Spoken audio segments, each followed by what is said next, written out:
Okay, hello everyone. Here we go. 4 English into Latin indirect questions. First one. We asked the prisoner where the enemies were. So remember, the direct question would therefore be, where are the enemies?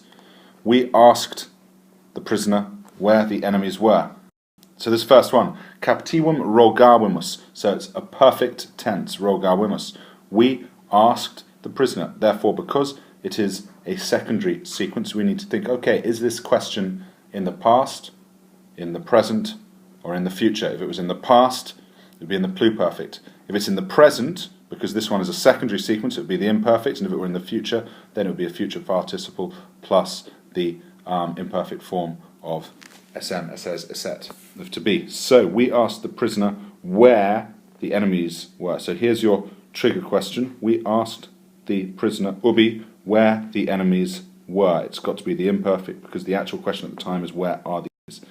Next bit. Have you heard whether Pompey will soon return? Audivistine, have you heard, num, whether, there's our questioning word, whether Pompey soon. Now if you imagine it, it's you have heard, which makes it, because of the word have, that makes it a primary sequence.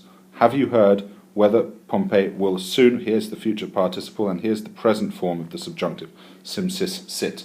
Have you heard whether Pompeius will soon return? Because the actual question is a question related to the future.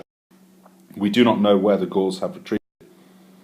Nescimus, we do not know, quo, to where the Gauls, and here this relatively rare form of the perfect subjunctive, we do not know to where the Gauls have retreated. The question is, where have they retreated? So even though this one's primary present tense, it's a present tense, which means that the subjunctive will be in either the perfect or the the present, or it's going to be in the future with the present form of sim, future participle with the present form of sim, sis, sit, to be. So here it is going to be the perfect because the question is in the past. Where have they gone to? Not where are they going right now, which would be the present. It's where have they gone past. The leader asked the cavalry whether they had explored the city. The leader rogavit, perfect tense, so secondary sequence, asked the cavalry num, whether, and the question is, have you in the past explored it? So it's a past one, which makes it pluperfect, explorar visent. And that is the end of our 4 indirect questions. Well done, everyone.